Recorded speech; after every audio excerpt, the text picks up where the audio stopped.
फला व रब्बिका ला युमिनून हत्ता युहक्किमूका फीमा शजर बैनहुम। अल्लाह ताला ने नबी सल्लल्लाहु अलैहि वसल्लम से खिताब करते हुए अपनी कसम उठाई, व रब्बिका, तेरे रब की कसम, ला युमिनूना, ये उस वक्त तक मोमिन नहीं हो सकते, हत्ता युहक्किमूका फीमा शजर बैनहुम, जब तक कि ये आपको हकम ना बना लें, आपसे फैसला ना करवा लें उन इख्तिलाफात में जो इनके दरमियान पैदा होते हैं। आपको मालूम है हमारे नज़रियाती इख्तिलाफात बहुत ज़्यादा हैं। दुनिया में बहुत सारे मज़हब हैं, बहुत सारे दीन हैं, बहुत सारे कॉन्सेप्ट्स हैं। किसी का क्या नज़रिया है, किसी का क्या नज़रिया है, कोई क्या कहता है, कोई क्या कहता है। हर आदमी अपनी कहे जा रहा है। अल्लाह ताला कहते हैं कि तुम सब लोग अपनी अपनी कहे जा रहे हो, तो तुम्हें ये राइट दिया किसने है कि तुम अपनी कहो? मुझसे तो पूछो कि मैं क्या कह रहा हूं। जो मैं कह रहा हूं उसको फॉलो करो, तुम्हें उसको फॉलो करना पड़ेगा।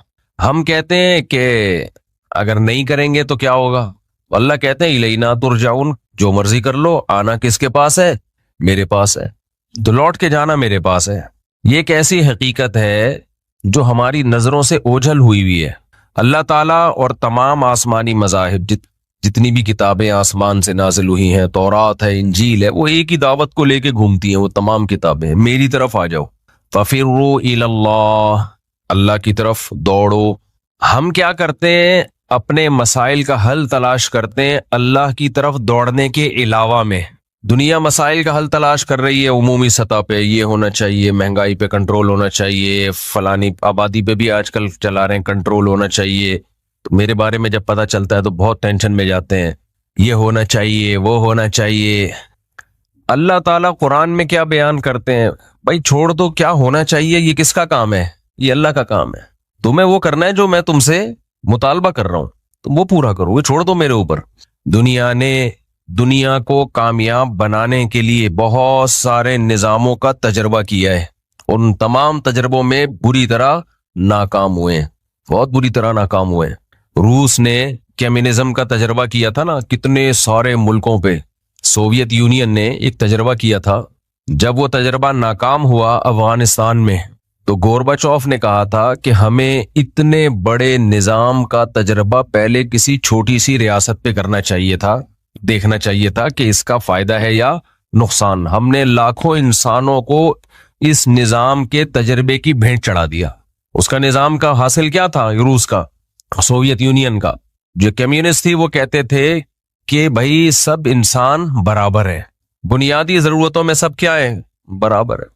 अल्लाह का माज़अल्लाह जनाजा निकालो उन्होंने, कि खुदा का तस्वुर निकालो। बिल्कुल खुदा नहीं आएगा हमारी सोसाइटी में, मजहब नहीं आएगा, बिल्कुल इंसान और जानवर में कोई फर्क छोड़ा ही नहीं उन्होंने।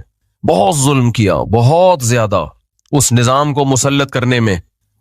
लेकिन जब वो सफेद हाथी जो जहां पांव रखता वो इलाका उसी का हो जाता, वो होते होते अफगानिस्तान पहुंचा है, तो वो काम हुआ जिसका सोवियत यूनियन को तसव्वुर भी नहीं था। यानी अल्लाह ने अपने होने का सबूत पेश कर दिया कि मैं हूं। अल्लाह ने एक सबूत नहीं, 20 सबूत पेश कर दिए कि तुम कहते हो ना मैं नहीं हूं, जो होता है असबाब से होता है। तो असबाब की दुनिया में तो रशिया एक सुपर पावर था, बहुत बड़ी ताकत था, उसको आगे बढ़ने से कोई ताकत नहीं रोक सकती थी। लोग कहते हैं तो अमेरिका ने उसको पीछे धकेला है, तो पहले क्यों नहीं धकेल दिया भाई? पहले क्यों नहीं धकेल दिया जब बहुत सारे इलाकों पे वो कब्जा कर रहा था? तो गरीब निहत्थे लोग खड़े हुए थे उसके खिलाफ, जिनको बंदूकें चलाना नहीं आती थी। ऐसी लड़ाई हुई, वहां लोगों ने फरिश्ते आसमानों से उतरते हुए देखे, शुहदा के खून की खुशबुएं सूंघी। अल्लाह की तरफ से हौसला अफजाई हो रही थी, अल्लाह की तरफ से थपथपाया जा रहा था, डटे रहो, डटे रहो, हम किसके साथ हैं? हम तुम्हारे साथ हैं। आपको मालूम है 2010 या 11 में एक अमरीकी फौजी का इंटरव्यू मैंने खुद सुना था यूट्यूब पे। उस वक्त नया नया आया था यूट्यूब।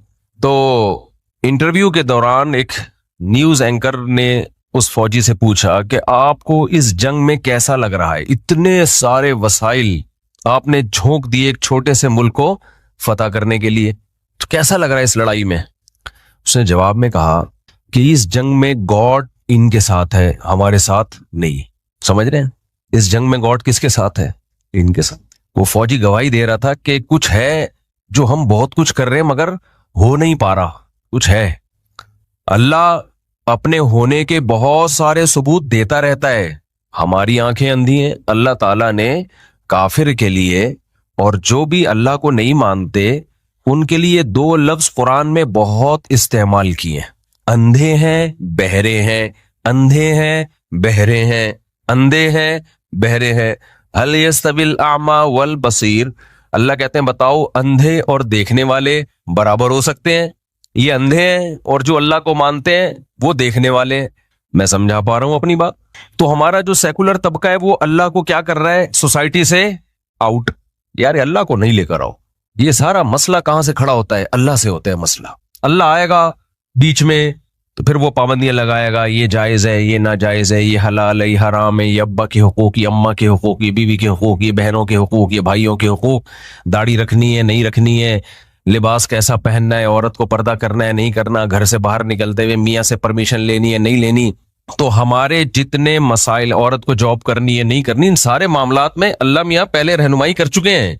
समझते हो कि नहीं समझते? ये बड़े घुन्ने बने हुए होते हैं आजकल जो एंकर आ रहे होते हैं ना, और टॉक शॉक में और एक्चुअली कर रहे होते हैं। भाई साहब ये सब चीजों में अल्लाह पहले से हमें गाइड बोलो कर चुका है। इसमें हमें ये न्यूज एंकर्स जो है इनको फ्री कराने की जरूरत नहीं है। हमें गोरे को भी लिफ्ट नहीं कराना। गोरे से कहेंगे भाई तू बहुत बड़ा, अब गोरा कहता है मैंने इतनी तरक्की की है, तो मुझसे पूछो, हम कहेंगे भाई तूने तो तरक्की की है, खुदा से थोड़ी आगे निकल गया है, तो हम तुझसे पूछें। फिर वही बात गुस्सा आना शुरू हो जाता है आजकल मुझे बात बात पे। देखो गोरा ने बहुत तरक्की कर ली है, अब हम चीज गोरे से पूछें क्या सही है? हमारे जितना सेकुलर तबका है ना ये दुम हिला रहा है किसके आगे? गोरों के आगे। ये दुम हिला रहे हैं उनके आगे। वो कह रहे हैं, वो कह रहे हैं। मेरे पास वीडियोस आती रहती है ना और रील्स आती हैं, यूं करो फिर कोई नया ड्रामा आया हुआ होता है, यूं करो फिर कोई नहीं, सारी 90% मजहब के खिलाफ जहन साजी। उस जहन साजी में इस्लाम को कोई बुरा नहीं कह रहा, मजहबी तालीमात की धज्जियां उड़ाई जा रही है। वो तमाम चीजें जिसमें मजहब ने बहुत अच्छी तरह से हमें गाइड कर दिया है, 2 और 2 4 की तरह, उन टॉपिक्स को उछाला जा रहा है और उनको ऐसा तोड़ मोड़ के दाएं बाएं करके उनके जहर को जो है ना, एक लड्डू में, एक जहर की गोली जब आप लड्डू के अंदर बंद करके किसी को खिलाते हैं तो सामने वाला वो गोली खाता भी है और शुक्रिया भी अदा करता है आपका। वो शुक्रिया अदा करता है जो लड्डू पे अदा किया जाता है। उसको नहीं पता होता भाई ये शुगर कोटेड जहर है, ये लड्डू नहीं है। सोशल मीडिया पे ड्रामों के जरिए और मुख्तलिफ जराए और वसाइल इस्तेमाल करके आपको जो लड्डू खिलाया जा रहा है, हम आपको बता रहे हैं भाई ये लड्डू नहीं है, ये जहर है जिसपे ऊपर लेयर किसकी लगा दी गई है? मीठे की। थोड़ा सा जबान पे जब रखेंगे तो शुरू में जायका अच्छा आएगा, इसी वजह से आप उसको नीचे उतार लेंगे और फिर पेट में जब जाके तहलील होगा ना, वो तो वो जहर तहलील होगा, वो लड्डू तहलील नहीं होगा। बहुत कुछ ऊट पटांग से नजरियात खराब किए जा रहे हैं। आपको डिप्रेशन का मरीज बना रहा है मीडिया, हर वक्त दौलत दौलत दौलत का तस्करा करते, पैसा पैसा पैसा पैसा पैसा पैसा पैसा। पागल हो गया आदमी। जब सेहत के क्लिप देखना शुरू करता है तो सेहत सेहत सेहत सेहत सेहत, ऐसा लगता है दुनिया का सबसे बड़ा मसला हमारा क्या है? मुझसे तो बोल लिया करें, मेरे लिए तो सबसे बड़ा मसला है कि आप बोलते नहीं है। सेहत, ये खाओ ये नहीं खाओ, ये नहीं खाओ यू खाओ, हो भाई आदमी डिप्रेशन में जाने लगता है यार, क्या खाएं क्या नहीं खाएं। फिर चंद टॉपिक्स हैं जिनको आजकल बहुत ज्यादा फोकस किया जा रहा है। फिर हम गरीब हैं, हम गरीब हैं, हम गरीब हैं, हम हमारी ऐसी की तैसी, हम खुद अपने आप को गालियां दे दे के मारे जा रहे हैं, मारे जा रहे हैं, हम ऐसे हैं। वो नहीं एक आया अभी कुछ दिन पहले क्लिप, एक खातून का शोहर मौलाना टाइप का बेचारा अपने आप को चपेटे मार रहा है, वो देखा है? एक खातून का शोहर है, अपने आप को, कहीं लड़ाई हुई होगी है मियाँ बीवी में, तो वो अपने ही आप को मार रहा है बहुत जोर जोर से। तो बीवी ने कहा देखो मेरा मियाँ डिप्रेशन का मरीज है, नफ्सियाती मरीज है, पागल है, किस पागल के साथ मैं गुजारा कर रही हूँ। वो उसने यूट्यूब पे डाल दी। मैं लोगों के कमेंट्स पढ़ता हूं ये देखने के लिए कि पब्लिक जा किधर को रही है। अच्छा, मिले जुले कमेंट्स है, 50% ये थे कि वाकई पागल है ठीक है ना, इस बेचारी औरत का कैसे गुजारा हो रहा है इस पागल के साथ। लेकिन बहुत से लोगों ने कहा कि ये पागल अगर है तेरी वजह से है। किसकी वजह से है? लेकिन जो असल बात करने की थी शायद 1% लोगों ने भी नहीं की, तो बहुत अफसोस की बात। जो करने की बात है वो नहीं कर रहे होते। भाई ये तेरे घर का मसला है, तूने उसको पूरी दुनिया के सामने जलील क्यों कर दिया? असल तो ये है, घर में सब कुछ होता है भाई, गुस्से में अपने आप को भी मारा जाता है, एक दूसरे पे भी हाथ उठते हैं, दीवारों को भी मारा जाता है, बाल्टियां तोड़ी जाती हैं, बेलनों के तबादले होते हैं, और क्या कुछ नहीं होता। ये तो सब नॉर्मल है घरों में। बाज बगालियां भी होती हैं, ऐसी की तैसी, मैं टांगे तोड़ दूंगा, मैं ये कर, सब चलता है। घर है, हम इंसान है भाई, गोश्त खाते हैं, सब्जी खोर थोड़ी है। जो वेजिटेरियन होते हैं वो लड़ते, बोलो ना नहीं है। बकरी को देखा कभी तड़ियां लगाते हुए है भाई? दुम्बे को देखा, ओए ये कर दूंगा भाई, घास खाता है। शेर क्या करता है, हर वक्त जब भी बात करेगा ना, तमीज है ही नहीं, सही है ना? जब भी बात करेगा तमीज है ही नहीं, उसमें दौड़ेगा। वजह क्या है, खाता क्या है? अंकल को उठा दें, अंकल सो रहे हैं, गोश्त खाता है, गोश्त। तो हमारी खुराक क्या है भाई, बोलो? गोश्त है। जब गोश्त खाओगे तो, हाँ अल्लाह मियाँ ने ये भी कहा है कि सब्जियां भी खाओ, ताकि पूरे ही धाड़ते ही ना रहो, हर वक्त बैलेंस रहे ना, बैलेंस। तो हम सब्जी खोर भी हैं और गोश्त खोर भी हैं, तो कभी कभार धाड़ेंगे भी भाई, कभी कभार यूं यूं यूं यूं भी करेंगे। क्या ख्याल, जैसे वो मौलवी बेचारा ऐसे ऐसे पीट रहे अपने आप को। मुझे उस पर एक लतीफा याद आ रहा था जो बहुत दफा सुना चुका हूं।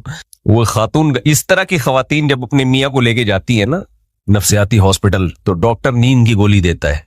खातून पूछती हैं कि ये मैं कब खिलाऊं, तो डॉक्टर कहते हैं ये आपने खानी है। जितना ज्यादा आप सोएंगी, रिकवरी उसकी उतनी जल्दी, आप जितना सोएंगे ना वो ठीक हो जाएगा। मुझे नहीं पता इन दोनों में सही कौन था, गलत कौन था। ये मौलाना साहब सही थे या इनकी बीवी सही है? हो सकता है मौलाना साहब जुल्म कर रहे हो सकता है बीवी जुल्म कर रही हो। अब ये तो अल्लाह ही जाने, हम किसी के जाती मामलात में क्या कहें। इतनी बात तो है कि बंदा बहुत शरीफ है। गुस्सा आ रहा है, मार किसको रहा है? अपने ही आपको मार। इस में तो बहरहाल शराफत उसकी साबित हो गई। तो ये हो क्यों रहा है सोसाइटी में? ये तो खैर मैं बाद में लेके चलूंगा इस टॉपिक को कि ये क्यों हो रहा है। हुकूक का तायुन ही नहीं है हमारी सोसाइटी में। हमने गोरे वाले, हम बीच की लटकी हुई कौम है। देखो गोरों में मियाँ बीवी में ऐसे झगड़े नहीं होते, पता है आपको, बहुत तमीज से उनकी जिंदगी गुजरती है। बहुत कम केसेस होते हैं झगड़ों के। वजह उसकी है कि उनमें कोई हुकूक ही नहीं है, तो झगड़े किस बात के? कोई रिलेशन ही नहीं है ना। मैं वही गर्लफ्रेंड वाला ही रिलेशन होता है, वो डॉक्यूमेंट में आके बीवी लिख देते हैं उसको, खत्म। उस बीवी लिखने से एक मुसीबत ये होती है कि अब छोड़ नहीं सकते, तो वो कहते हैं अजाब में डाल दिया अपने आप को। यार पहले गर्लफ्रेंड थी, लाइफ एंजॉय कर रहे थे, अब शादी करके उसको बीवी के खाते में डाल दिया, अपने नाम में हस्बैंड लिख दिया। अब सेपरेशन क्या हो गई, एक मुश्किल, अब प्रॉपर्टी देनी पड़ेगी। तो गोरे ने ये बहुत आसान हल, सिर्फ करो ही नहीं शादी भाई, क्या ख्याल है? जब शादी नहीं होगी तो फड्डे होंगे? नहीं होंगे। फिर करनी है तो 50 साल में करो, जब किसी और तरफ दिमाग जाए ही नहीं। अब वैसे ही वो रंग रलियों का दौर खत्म होने वाला है, नाइट क्लबों का दौर अब खत्म होने वाला है, तो चलो एक आध जीवन साथी के तौर पर, तो उसमें भी हुकूक शकूक बोलो नहीं होते। तो इसलिए वो फड्डा ना होना जो है ये नेमत नहीं है, ये अजाब है उनके लिए। कि मोहब्बत ही नहीं है तो फड्डे कहां से होंगे? भाई आपका कभी बिल्ली से फड्डा हुआ? बोलो ना। कुत्ते से फड्डा हुआ कभी आपका? आपका रिलेशन ही नहीं है उससे। हाँ आप बिल्ली इंटरटेनमेंट के लिए पाल लेते हो, कुत्ता भी पाल लेते हो, फड्डा नहीं होता आपका, क्योंकि रिलेशन आपका कुत्ते बिल्लों से होता नहीं है। तो अंग्रेजों का भी मियाँ बीवी का कोई रिलेशन नहीं है भाई साहब। ये बातें किसी और को मंजन जाके बेचा करो, हमारे सामने ये मंजन। बहुत लोग कमेंट्स में लिख रहे होते हैं, हाँ एक्चुअली उस सोसाइटी में जो एक्चुअली हमारी तरह जाहिल नहीं है कि यूं यूं करके सरों को पीट रहे हो। यहां मुझे ख्याल आता है, अल्लाह फरमाते हैं ला यस्तविल आमा वल बसीर, अंधे और देखने वाले बराबर नहीं हो सकते। उस सोसाइटी को जिन्होंने देखा है फिर भी कहते हैं कि उनके रिलेशन हमसे ज्यादा मजबूत हैं, तो मैं कहता हूं वो चश्मा का नंबर चेंज करें मेरे भाई। वो क्या करें? चश्मे का नंबर चेंज करें। रिलेशन खत्म, समझते हो? उनका रिलेशन बस स्टेट के साथ होता है, टैक्स वैक्स वगैरह में, जान देने में भी नहीं है। जान भी हमारे लोग मुल्क के लिए ज्यादा अच्छी तरह से देते हैं। वो पावर की बेस पे लड़ते हैं, ताकत की बेस पे। ताकत ना हो फिर अपने मुल्क को कायम रख के दिखा दें, जैसे हम लोगों ने रखा हुआ है। भले हम अंदर से तोड़ फोड़ के रख दिया हमने, फिर भी बचा के रखा हुआ है इतनी साजिशों में भी। वजह उसकी है कि दुश्मन ताकतों को पता है कि अगर हमने हमला किया ना तो पूरी कौम निकल आएगी जान देने के लिए, पूरी कौम निकल आएगी। ये भूखे नंगे होके भी निकल आएंगे मरने के लिए। तो कहां से कहां बात चले गए? हम ये अर्ज कर रहे थे कि अल्लाह ताला ने, अल्लाह मियां से कोई पूछ ही नहीं रहा कि अल्लाह मुझे क्या करना चाहिए और मुझे क्या नहीं करना चाहिए। मुख्तलिफ किस्म के तजर्बों की भेंट इंसानियत को भी चढ़ाया जा रहा है और अपनी जात को भी। बचपन से लेके बालिग हो गए, बालिग से लेके 40 साल के हो गए, 50 साल के हो गए, अब तक समझ में ही नहीं आ रहा कि किसको अपना बाप बना के जिंदगी गुजारनी है। कल्चर को बाप बनाना है, अंग्रेज को बाप बनाना है, ससुराल को बाप बनाना है, बॉस को बाप बनाना है, या अपनी ख्वाहिशात को अपना बाप बनाना है। जिसको अपने अब्बा का ही नहीं पता हो मेरे भाई, वो कैसे सरवाइव कर सकता है सोसाइटी में। आपके घर में 2 साहब हैं, एक वसीम साहब हैं, जमशेद साहब हैं, तो आपको पता नहीं चल रहा है इसमें मेरे अब्बा कौन से हैं, अम्मा बता ही नहीं रही। अब जमशेद साहब भी आपको हुक्म देते हैं बेटा ये कर, वसीम साहब भी हुक्म देते हैं बेटा ये कर।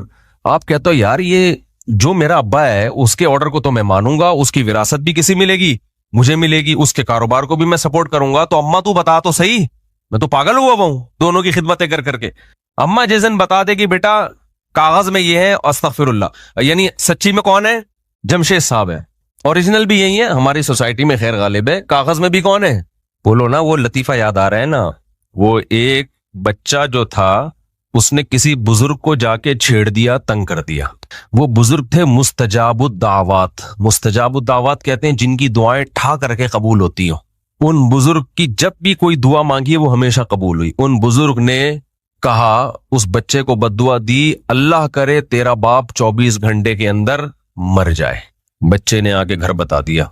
अब अब्बा टेंशन में कि भाई ये बुजुर्ग की दुआ, चाहे दुआ हो या बद्दुआ हो, कभी रद्द नहीं हुई है। अब वो टेंशन में आ गए, घड़ी देख रहे हैं, बेटा 12 घंटे गुजर गए, रह कितने गए हैं? 12 रह। ठक ठक करके टाइम 15 मिनट, वसीयतें लिख दी। बच्चों को तो चित्रौल भी लगाया कि कमबख्त तुझे ये उन बुजुर्ग को छेड़ने की क्या जरूरत थी। 12 जी 24 घंटे गुजर गए और फिर भी जिंदा। खुश हुए यार, चलो फर्स्ट टाइम ऐसा हुआ उन बुजुर्ग की बद्दुआ कबूल नहीं हुई। ऐलान हुआ मस्जिद से, हजरात एक ऐलान समात फरमाइए, पड़ोस में जमशेद साहब का इंतकाल हो। समझ, जमशेद साहब का क्या हो, ये है तो लतीफा, लेकिन मैं आपको यकीन से कहूं अगर औरतों को घरों में बंद ना किया ना तो यही होगा सोसाइटी में, होना शुरू हो गया है। इस्लाम औरत के घर की 4 दीवारी से निकलने का कायल नहीं है। छोड़ दो मीडिया की बातें, उठाकर फेंक दो बाहर गली में। नई तहजीब के अंडे हैं गंदे। जितनी ऊट पटांग किस्म की औरतें आ रही हैं ना मीडिया पे, औरत को आजाद कर रही हैं, घर से बाहर निकाल रही हैं। आप भी मर्दों के शाना बशाना जॉब करो, आप तकरीर की हद तक कर लिया करो जाके वहां बातें। अपने लिए उस बीवी का इंतखाब करो जो कहां रहेगी, घर के अंदर। कल एक खातून ने बचाया, 2 बच्चों की मां हॉस्पिटल में बैठी हुई है, एक लड़का आया और नंबर मांगने लगा। नंबर मांग रहा है उस खातून से। ये भी नहीं देख रहा बेगैरत आदमी, बेशर्म इंसान, 2 बच्चों की मां है वो। इतने ठरक ठरकी मर्द हो गए हैं। वो भी शरीफ थी, जाके उसने अपने शौहर को बताया, उसके शौहर ने फिर मुझे बताया कि मैं क्या करूं। मैंने कहा आइंदा खुद चला जाया कर बीबी के साथ हॉस्पिटल। 2 मिनट के लिए निकली और मर्दों की हवस का निशाना बनी है। तुम क्या समझते हो वो जॉब के लिए वहां ले आके बिठा दोगे? मैं बदगुमान नहीं हो रहा, जो लड़कियां जॉब कर रही हैं उनकी पाकदामनी पे उंगली नहीं उठा रहा, लेकिन मेरे भाई हमने फितनों के असबाब से बचना है। जहां चर्स बट रही होती है, चाहे आपको यकीन हो कि मेरा बेटा चर्स नहीं पिएगा, फिर भी आप उसको चर्सियों में बैठने नहीं देते। इसका मतलब ये नहीं होता कि जो वहां बैठा है वो भी चर्सी है। हम बदगुमान नहीं होते, लेकिन हम कहते हैं भाई अगर 100 में 1% भी खतरा है ना कि हमारा बच्चा चर्सियों में बैठ के चर्सी बन जाएगा, तो हम उसको चर्सियों में नहीं भेजेंगे। आप मादा को नर के बीच में भेज रहे हो। जानवरों में तजर्बा करके देख लो। जानवरों में हजरत मौलाना शरफ अली थानवी रहमतुल्लाह अलैह से किसी ने कहा कि मैंने अपनी बेटी को लड़कों के कॉलेज में एडमिशन दिलाया है, लड़के तंग करते हैं उसको। फरमाया कि मुर्गी को 10 मुर्गों में छोड़ दिया और आके शिकायत कर रहे हो कि मुर्गे तंग कर रहे हैं मुर्गी को। आप कह सकते हो हम इंसानों को मुर्गों और गधे घोड़ों पे कयास कर रहे हैं, वो तो इंसान है, और आप बकरे पर कयास कर रहे हैं। भाई साहब आज का इंसान गधे घोड़ों से ज्यादा ठरकी बना हुआ है। कयास नहीं कर रहे, हम कह रहे हैं उससे ज्यादा खराब करेगा वो। फुहश फिल्में खुलेआम देखी जा रही हैं, कोई रोक टोक, अल्लाह का खौफ दिलों से खत्म। बहुत कम लोग हैं जो अल्लाह के खौफ से नजरें झुकाते हैं। कितने लोग मिलेंगे आपको? और आप ये तहरीकें चला रहे हो मेरी वाइफ जॉब करेगी, एक्चुअली जॉब करेगी, पैसा आएगा, इस गुर्बत महंगाई में गुजार। भाई शर्म से डूब के मर जाओ, ये ज्यादा बेहतर है तुम्हारे लिए। तकरीरें करो जाके टीवी में, टॉक शॉक में, एक्चुअली औरत की आजादी है, कर लिया, हमें कोई एतराज नहीं। अपने लिए बीवी की इंतखाब, ये घरदारी हो। इंसान का बच्चा बनना है ना, जिंदगी को अच्छी गुजारनी है, वरना वसवसे, शुकूक, शुबहात, पता नहीं क्या हो रहा है। कल आपको कोई बद्दुआ देगा, अल्लाह करे मुन्ने के अब्बा मर जाए, आप कहोगे पता नहीं मैं मरता हूं पड़ोसी मरता है, समझ में नहीं आएगा। मेरी बेगम का कुलीग मरता है, कौन मरता है, बॉस मरता है। मैं बार बार कह रहा हूं जो लड़कियां या खवातीन जॉब कर रही हैं, मैं उनके बारे में बदगुमानी नहीं फैला रहा। बहुत सारी पाक दामन अफीफ नेक खवातीन है जो जॉब भी कर रही हैं, हर शोबे में काम कर रही हैं, उनके दामन दागदार नहीं है। लेकिन वही बात आती है कि जहां चर्स बट रही होगी वहां अपनी औलाद को जाने से बचाया जाएगा। इस बहस में नहीं पड़ा जाएगा कि ये चर्स लेगा कि नहीं लेगा। जहां मर्द और औरत इकट्ठे होंगे, चर्स से ज्यादा नशा है औरत की मर्द की तरफ और मर्द की औरत की तरफ अट्रैक्शन ये चर्स से ज्यादा है, क्योंकि ये नेचुरल है। चर्स नेचुरल थोड़ी है। तुम नेचर से बगावत कर रहे हो यार। गोरों का हाल तो देखो ना जाके यार, फिर वैसे ही बन जाओ ना। हम मौलवियों को तुम कहते हो फंडामेंटलिस्ट, बुनियाद परस्त, और फिर बहुत बातें करते हैं। काइंडली वीडियो नहीं बनाई है, ठीक है ना। बहुत बातें कर रहे होते हैं लोग हमारे बारे में, ये मौलवी ऐसे, ये मौलवी यूं, ये मौलवी यूं। तुम जाके लिबरल्स और सेकुलर्स के हालात देखो, किसी को किसी पे एतमाद नहीं है, खत्म होता जा रहा है। तो इसलिए हमें इस्लाम ने गाइड कर दिया हमारे लिए। अब मेरे से कोई आके कहते हैं वाइफ को जॉब करनी चाहिए नहीं करनी चाहिए, मेरे डिबेट का रास्ता ही नहीं मेरे पास। तुम अल्लाह ताला कुरान में कह रहे हैं करना फी बुयूतिकुन्ना, औरत को कहां रखो भाई, घर में रखो, खत्म। चल भाई, जब सारी तकरीरें लेके पतली गली से निकल, क्या ख्याल है भाई? भाई मुझसे आके कहते हैं मुसाब दाढ़ी आप कटा लेंगे तो हैंडसम ये वो। मैं कहता हूं भाई आफुल लिहा व कुस्सुश शवारिब, पैगंबर ने अल्लाह के हुक्म पे हुक्म दे दिया दाढ़ी बढ़ाओ। अब मेरे लिए ये ऑप्शन खत्म कि मैं सोचूं दाढ़ी में हुस्न है, दाढ़ी कटाने में हुस्न है। क्या ख्याल है भाई साहब? एक को खुदा बना लो मेरे भाई। काइंडली मैं आपसे ये कहना चाहिए, पूरी तकरीर का हासिल ये है कि एक को क्या बना लो, अल्लाह। अपने आप को उसके हवाले कर दो। इसमें आपको दिमागी तौर पे क्या मिलेगा? सुकून। हमें पता ही नहीं चल रहा कि हमारा खुदा कौन है, हमारा बाप कौन है, पता ही नहीं चल रहा भाई। ठीक है ना। कभी एंकरों से मुतासिर हो रहे हैं। 2 खवातीन का इंटरव्यू शाया हुआ है अभी, वो कह रही पता नहीं मर्दों को तकलीफ क्या होती है कि खवातीन हमसे आजाद जिंदगी गुजारे, क्या उनको जीने का हक नहीं है? पता नहीं मर्द। नीचे किसी ने लिखा कि ये वही खवातीन है। अभी मैं नहीं ज्यादा आगे जाता, लोग तो पता नहीं क्या क्या लिख रहे होते हैं कि इनके अपने घर तो होते नहीं है, सुबह दुपट्टे ओढ़ के हमें समझाना शुरू कर। दुपट्टा भी नहीं ओढ़ती वो तो, उनकी नजर में दुपट्टा भी आजादी को सल्ब करने वाली बात है। और भाई हमने अपनी माएं दादियों नानियों को देखा है, बड़ी ऐश की है उन्होंने। क्यों? अपने शौहरों की फरमाबरदार बन के जिंदगी गुजारी है उन्होंने, बहुत अय्याशी की है। एक शौहर के हवाले अपने आप को किया, उससे उनके घर भी महफूज हुए, औलाद भी हुई, औलादों की मोहब्बत भी मिली। और आप एक शौहर के हवाले अपने आप को नहीं करती, आपको बीसीओ बॉस बदलने पड़ेंगे कंपनियों में, समझ रहे हो? तो इसलिए हमारे पास अल्लाह ने हमारे लिए बहुत सारे कॉन्सेप्ट को 2 और 2 4 की तरह क्या कर दिया है, क्लियर। तो ऐसे तहरीक चल रही है इतनी औरत को आजाद बनाने। इस सोसाइटी में खुदा की कसम जितना जुल्म माँ बाप के साथ हो रहा है ना, जितना जुल्म माँ के साथ बाप के साथ, देखो जब आप सेकुलरिज्म की तरफ जाओगे ना तो पता है क्या है, ह्यूमन राइट्स की बातें बहुत होंगी, माँ बाप के हुकूक बर्बाद होना शुरू हो जाएंगे, मर्दों के हुकूक बर्बाद होना। अच्छा, मर्द के साथ औरत जुल्म कर नहीं सकती, करेगी तो मर्द का औरत से रिश्ता खराब हो जाएगा, नतीजतन औरत ही पे जुल्म होगा। फिर इन रिजल्ट क्या निकलेगा? उसी पे जुल्म होगा। कुरान कहता है अफराअयता मन इत्तखज़ इलाहहु हवाहु, क्या तुमने ऐसे लोगों को देखा जिन्होंने अपनी ख्वाहिशात को अपना माबूद बनाया हुआ है? तो मैं आपसे कह रहा हूं भाई, एक को माबूद बना लो। बाप किसको बना लो? एक को। यहां जिस्मानी बाप मुराद नहीं, रूहानी बाप जिसकी इताअत की जाती है, एक को बना लो। तो मैं अर्ज कर रहा था मीडिया आपको किधर लेके जा रहा है? आपको दौलत। जब आप बिजनेस के क्लिप देखेंगे, दौलत दौलत दौलत दौलत, हर चीज क्या है? दौलत है। तो इससे ये नहीं होगा कि ये क्लिप देखने से आपके पास दौलत आ जाएगी। दौलत तो जितनी अल्लाह ने मुकद्दर में लिखी है उतनी आएगी। डिप्रेशन, दौलत कमाने की हवस, ये आप पर मुसल्लत हो जाएगी। इस्लाम ने इसका क्या हल बताया है? इस्लाम ने क्या ये नहीं कहा कि दौलतमंदों को देखो, इस्लाम ने कहा जितनी दौलत है ना अपने से कमतर को देखो। मीडिया आपको आप में जितनी दौलत है आपसे ऊपर के लोग दिखा रहा होगा, देखो फला ने मेहनत की थी, वो आज करोड़ों रुपए कमा रहा है और कमबख्त तुम अभी तक लाखों पे ही अटके हुए हो। ये जहन बनाएगा आपका मीडिया। समझ रहे हो कि नहीं समझ रहे?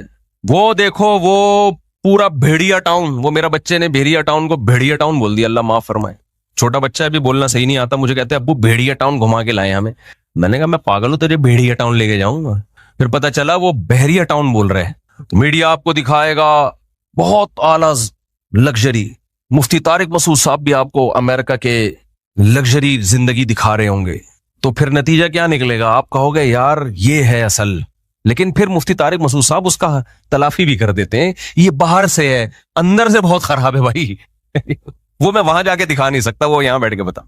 मैंने 4 घर देखे हैं, किस कंट्री में ये नहीं बताऊंगा मैं, बस इस टाइप के कंट्रीज में, क्योंकि स्ट्रेट फॉरवर्ड हम इस तरह बोल नहीं सकते। मैंने 4 घर देखे हैं, बाहर से आप लोग को दिखा दिया ना भाई। आप लोगों ने व्लॉग्स नहीं देखे, यूरोप, जर्मनी, फ्रांस, नॉर्वे, ये मैंने दिखाया ना आपको बाहर से। तो मैं चूंकि बाहर से ही दिखा सकता था इसलिए मैंने बाहर से दिखाया, अंदर से मैं दिखा नहीं सकता। अंदर से अब दिखा रहा हूं आपको। 4 घरों का मैंने तजर्बा किया, मुख्तलिफ मुल्कों का, कि भाई किसी के घर में मुझे लेके जाओ, गोरे वोरे के ना, गैर मुस्लिम, गोरा नहीं कहना चाहिए, गैर मुस्लिम। अब सब गैर मुस्लिम इसमें बराबर हो, किसी कंट्री की खासियत नहीं है ये कि हम अमेरिका को बोले, जापान को बोले, और या हम जो है वो नॉर्वे को बोले, ना ना ना ना। जिसके पास इस्लाम नहीं है उसके घर का बाहर बहुत अच्छा, घर के अंदर का हाल बहुत बुरा। 4 घर, मैंने 4 घरों की रिपोर्ट पेश कर रहा हूं। एक घर बताया गया ये गैर मुस्लिम का घर है, हमने कहा यार अंदर से दिखाओ। बाहर से इतना अच्छा व्लॉग बन रहा है, बेहतरीन टाइट के, सब लोग कह रहे हैं वेल डन। इसीलिए हम पाकिस्तान में रहना पसंद नहीं करते। ये है, ये लोगों ने लिखा, मुफ्ती साहब अय्याशी कर रहे हो यार, ऐसी लग्जरी जगहों पे आप बैठे हुए हो। हालांकि हमें अपना घर याद आ रहा है, अंडा मोड़ वाला, जिसमें गटर लाइनें आप क्रॉस करके आए हैं। ये भी तकलीफ का जरिया है, लेकिन घर के अंदर का माहौल अच्छा है। वो भी मैं कंपेयर कर रहा हूं, बाहर में और घर के अंदर में फर्क क्या है। मुझे बताओ, हमारा ये अंडा मोड़ वाला घर जो है, मेरा घर, ये इतना अच्छा नहीं है जितना अमरीकियों के होते हैं या जापानियों के होते हैं। बाहर तो बहुत ही गंदा है, गटर लाइनें आप भी क्रॉस करके आ रहे हैं ना यहाँ से। और ये अभी हमने बात तो की है डीसी ऑफिस में, अल्लाह करे सही सेट हो जाए तो। लेकिन हमें फिर भी वहां याद क्या आ रहा है, वजह क्या है? यहां आप जब घर के अंदर जाओगे तो इंसान मिलेंगे आपको मोहब्बत करने वाले। वहां जब आप घर के अंदर जाओगे तो कुत्ते बिल्ले मिलेंगे आपको मेरे भाई। नहीं है जो कुत्ते हम रोड पे छोड़ के आ रहे हैं। इंसान को खाली डेंटिंग पेंटिंग डिस्टेम्पर नहीं चाहिए मेरे भाई, बहुत कुछ जो नेचर है वो उससे बगावत थोड़ी कर सकते हो। 4 घर मैंने रिपोर्ट पेश कर रहा हूं खाली। एक घर में जब हम गए, एक बेचारी बूढ़ी औरत और एक अदद कुत्ता। इतने बड़े घर में एक बुढ़िया और एक बोलती बंद हो गई है क्या? बोल लो। एक क्या है? कुत्ता। मुझे अपनी दादी याद आई। मेरी दादी के गिर्द पोते नवासे, बेटे, दामाद, बहुएं दाएं बाएं घूमते थे। जो पोते कभी अमेरिका यूरोप से भी आते, सबसे पहले दादी का आशीर्वाद लेने के लिए हमारे घर में कदम रंजा फरमाते। समझ रहे हो कि खानदान के बड़ों से मिलना है। दादियों से हमने चपेटे खाए हैं, समझते हो, मोहब्बतें मिली हैं। इसलिए हमारी दादी को कुत्ता पालने की बिल्कुल भी जरूरत नहीं थी। जब जनाजा उठा है पूरा खानदान रो रहा था। ये सिर्फ दादी की रिपोर्ट है, नानी की रिपोर्ट तो इतनी है कि पूरा 1 घंटा बयान हो जाए नानी पर हमारा। हमारी नानी क्या करती थी, अल्लाह मगफिरत फरमाए, एक तो बातें करती थी और बड़ी अच्छी बातें करती थी, शायरी सुनाती, शेर सुनाया करती थी और कहती थी बेटा बचा हुआ खाना जाया कभी ना करो। तो जितना खाना बचता था ना, जैसे उधर थोड़ा सा दाल बच गई, उधर चावल बच गए, उधर कोरमा बच गया, थोड़ा थोड़ा फ्रिज में जमा करके एक मलीदा बना के भूख के टाइम पे वो खा जाती थी। उनको कोई इससे गरज नहीं थी कि विटामिन्स के लिए ये इस वक्त ये वाला, भाई सबका बचा हुआ खाना फिक्स किया। देसी लोग थे ना, सीधे लोग, फिर भी माशाल्लाह 85-90 उन्होंने 90 साल मेरे ख्याल है आराम से निकाल ली हंस खेल। दादी भी हमारी जो थी वो 90 साल तक, 80 के बाद वो रुक गई थी। इंतकाल 90 में हुआ, लेकिन वो लोगों को बताती 80 गई थी। इसमें अल्लाह ही जाने बड़ों की क्या मसले थी, वल्लाह वाला, या भूल गई होंगी। तो एक घर मैंने देखा, उसमें एक बुढ़िया पूरे घर में और एक अदद बोलो कुत्ता। फिर बीच में एक मुस्लिम घर था, पाकिस्तानी थे जो वहीं, उनके घर में माशाल्लाह वही सेटअप यहाँ वाला हिसाब के था। हालांकि वो भी वहीं के नेशनल हैं, लेकिन देसी हैं, हमारी तरह पेंडू हैं, जाहिल कहीं के। उनको टाइम पे शादी कर ली जाहिलों ने, आबादी भी बढ़ा दी। ये नहीं पता कि दुनिया में लोग भूख से मर रहे हैं। जरदारी जैसे लोगों के पास पैसा खत्म हो गया है, भूख से कहत पूरे मुल्क में पड़ा हुआ है, और उन्होंने आबादी भी बढ़ाई। उनके घर में बहू, दामाद, बेटे, बेटियां, क्योंकि वो क्या है, अंडा मोड़, देसी, पेंडू।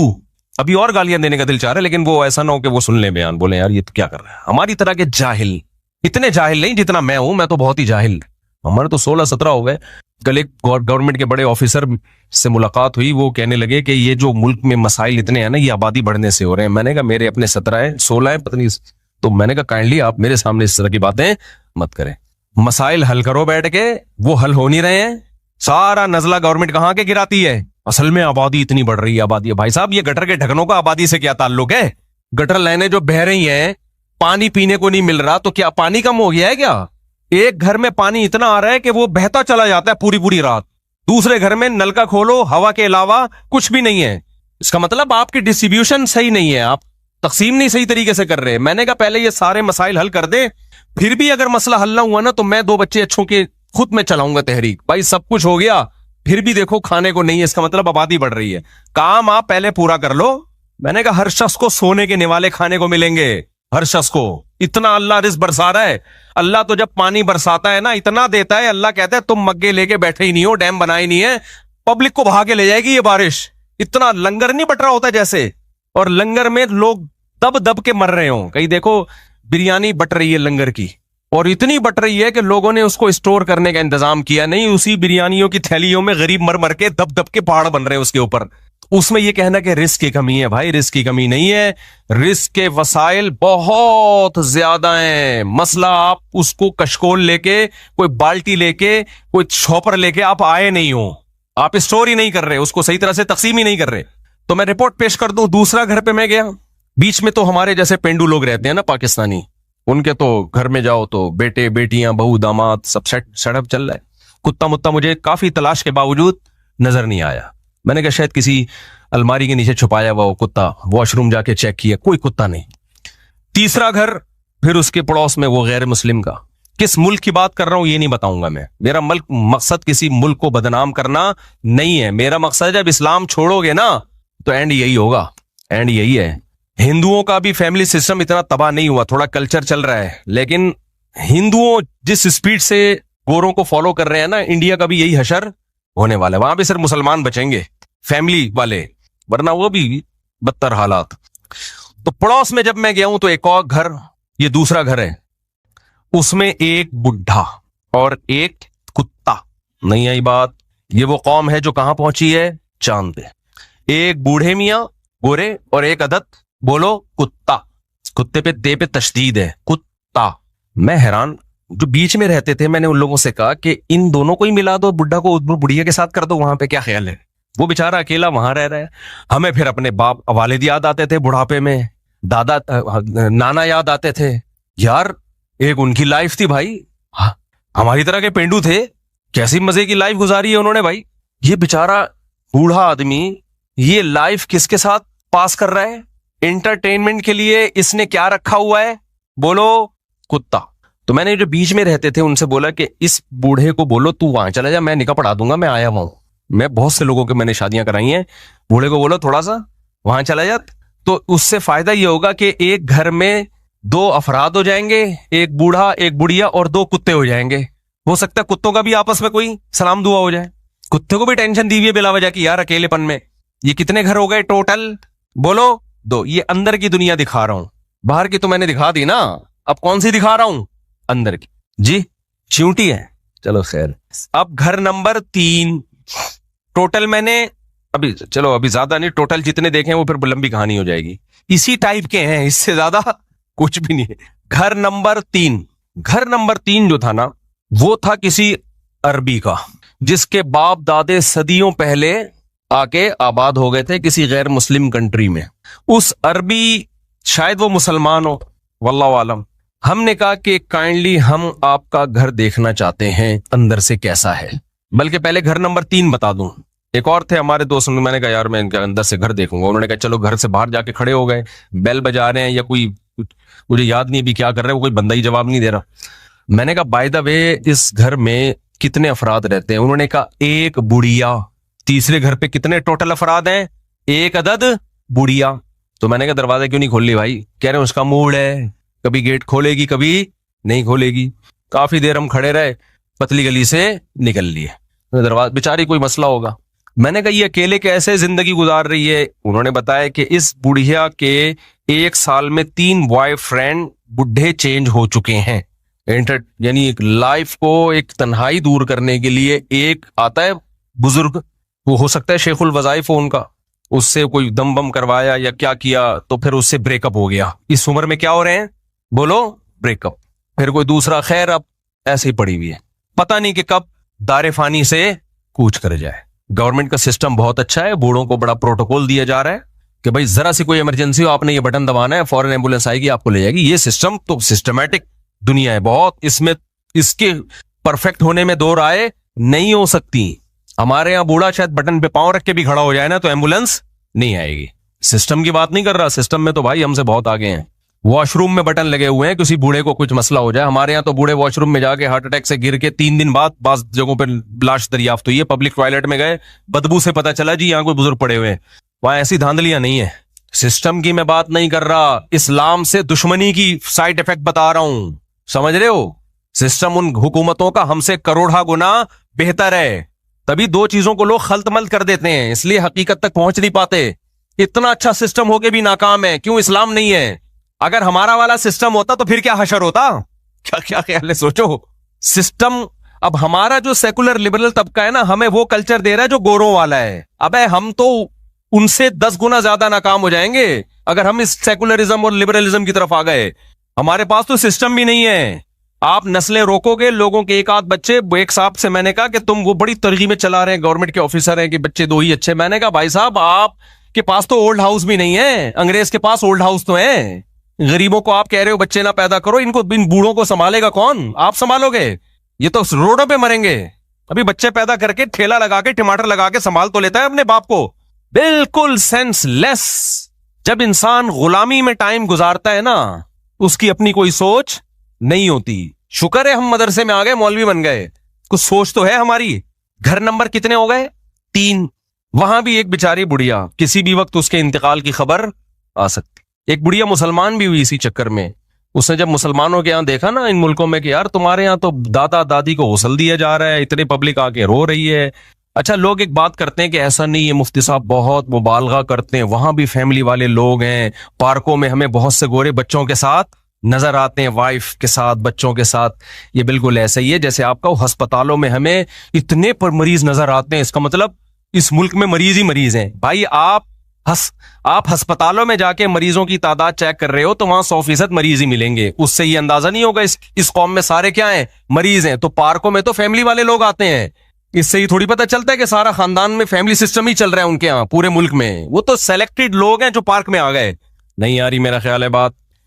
तो बहुत थोड़े लोग रह गए हैं वो, और वो भी अगले 10-20 साल में वो भी वो भी खत्म हो जाएंगे, वो भी खत्म हो जाएंगे। हाँ, हम उनके रक्षे कदम पे हमारे स्कॉलर्स हमें चलाएंगे। हमारे जो आ रहे हैं ना आजकल ड्रामे फिल्में, ये बच्चों की लाइन लगाई हुई है, औरत को बच्चा पैदा करने की मशीन बनाया हुआ है और जुल्म किया हुआ है और ये किया हुआ है और वो किया हुआ है, ये सारे लारे रप्पे ये पहले गोरा अपनी कौम को सिखा चुका है, उसके बाद मार खा रहा है वो।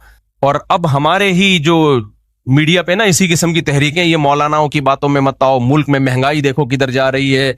महंगाई का हल ये थोड़ी है कि हम जवान पैदा करना छोड़ दें। बच्चा तो थोड़े दिनों में जवान हो जाता है, वो तो सोर्स ऑफ इनकम है। महंगाई में तो आपको औलाद की जरूरत सस्ताई से ज्यादा है, समझते हो? तो अब नतीजा देखो। अच्छा, कितने घर हो गए? 3। चौथा बहुत अच्छा घर था, उसमें कुत्ता नहीं था। उस घर में कुत्ता नहीं था, वो बहुत आला, वो मुसलमान का घर था जो 150-200 साल पहले उनके बाप दादा किसी यूरोपियन कंट्री में आके आबाद हो गए। उस घर में ये हुआ, हम जब गए 4-5 अफराद, हमने कहा जरा इन मुफ्ती साहब को थोड़ी सी कोई बीमारी है जिसकी वजह से इनको हर जगह घुसने का शौक है, लेकिन किसी की प्राइवेसी में दखल अंदाजी देने का नहीं है, परमिशन लेके। ये चाहते हैं कि आपके कल्चर को, मुझे बहुत कल्चर देखने का, कौमों के बहुत शौक है, तो ये चाहते हैं कि ये जरा, उसने कहा बिल्कुल, व्हाई नॉट। स्पेनिश बोल रहे थे वो, इंग्लिश नहीं आती थी उसको। व्हाई नॉट यानी उसका तर्जमा ये बनता है व्हाई नॉट। मुझे तो स्पेनिश नहीं आती ना, उन्होंने ये बताया। अच्छा, वो जो साहब खड़े हुए थे बाहर, वो शर्ट नहीं पहनी हुई थी उन्होंने। अच्छा, इसमें किसी की गीबत नहीं है, किसी को क्या पता मैं किसकी बात कर रहा हूं, कौन से कंट्री की बात कर रहा हूं, तो ये ना समझे मैं किसी का राज फाश कर रहा हूं। ये सब ही ऐसे ही हैं। जब वो, अगर वो गोरा सुन भी लेगा ना मेरी बात, तो थैंक यू कहेगा, शुक्रिया आपने मुझे ब्रॉड माइंडेड कहा कि मैं बगैर शर्ट के और पजामे के बगैर घूमता हूं। वो इस पे खुश होते हैं, उनकी गीबत नहीं है ये हम लोग जो इतने बड़े बड़े पजामे शामियाने जैसी कमीजें पहनेंगे, इनको वो तकियानूसी समझते हैं। गरीब लोगों, तुम अभी तक कपड़ों में ही उलझे हुए हो। उनके यहाँ ये कपड़े वपड़े ही बेकार किस्म की बातें हैं। ये तो हंसते हैं कि यार इनको देखो, कपड़ों की बात करते हैं, पानी वानी की बात करते हो, दिल जलाने की बात करते हो, 6 महीने से मुंह नहीं धोया तुम नहाने की बात करते हो। वो इस पे ये शेर सुनाएंगे हमें। मैं खुदा की कसम किसी कौम की बुराई करना मकसद नहीं है, आपका मुस्तकबिल बता रहा हूं कि इस्लाम को फॉलो नहीं किया तो आपका फ्यूचर ये है। तरक्की के बावजूद और बगैर तरक्की के क्या होगा? उन्होंने तो तरक्की कर ली, फिर ये फ्यूचर है। हम तो तरक्की भी नहीं कर रहे और फ्यूचर ये हो, हमारा तो बेड़ा गर्क। समझते हो? वो तो शराब भी पीते हैं तो ब्रांडेड शराबें होती हैं, हमारे यहाँ तो कच्ची पिएगा। डाकू भी कच्चे के हमारे यहाँ, जिनके कोई